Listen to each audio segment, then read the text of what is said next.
ஒருமுறை உயர்ந்த மலைகளால் சூழப்பட்ட ஒரு சிறிய கிராமத்தில் அர்ஜுன் என்ற சிறுவன் வாழ்ந்து வந்தான். அர்ஜுன் தனது கிராமத்தில் யாரும் வெல்லத் துணியாத உயரமான சிகரத்தில் ஏற வேண்டுமென்று கனவு கண்டான்.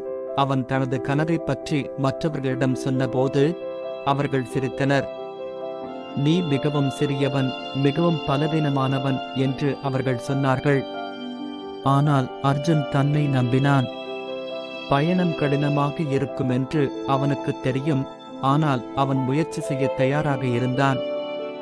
ஒரு கயிறு, சிறிது உணவு மற்றும் அசைக்க முடியாத உறுதியுடன் அர்ஜுன் ஏறத் தொடங்கினான். முதல் சில படிகள் எளிதாக இருந்தன, மேலும் அவன் நம்பிக்கையுடன் இருந்தான்.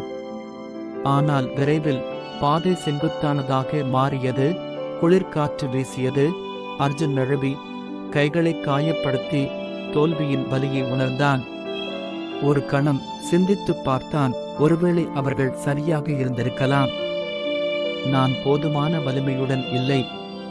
ஆனால் அர்ஜுன் தன் தந்தையின் வார்த்தைகளை நினைவு கூர்ந்தார். வலிமையானவர்கள் ஒருபோதும் வீழ்ச்சியடையாதவர்கள் அல்ல, ஆனால் மீண்டும் எழுந்திருப்பவர்கள். அர்ஜுன் எழுந்து நின்று தூசி தட்டி தன் ஏறுதலை தொடர்ந்தான். படிப்படியாக மணி நேரத்திற்கு மணி நேரம் அவன் சவால்களை கடந்து சென்றான். நாட்கள் கழித்து சூரியன் உதித்தவுடன் அவன் லட்சியத்தை அடைந்தான். மேலிருந்து கீழுள்ள பள்ளத்தாக்கு முழுவதையும் பார்த்தான். மூச்சடைக்கக்கூடியதாக இருந்தது. ஆனால் மிக முக்கியமாக அர்ஜுன் ஒரு பெருமையை உணர்ந்தான். கடின உழைப்பு மற்றும் உறுதியுடன் எதையும் சாத்தியம் என்று அவன் தன்னை நிரூபித்திருந்தான்.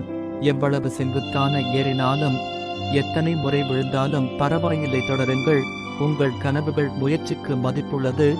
எனது சேனலை சப்ஸ்கிரைப் செய்து லைக் பட்டனை அழுத்தவும். நன்றி, வணக்கம்.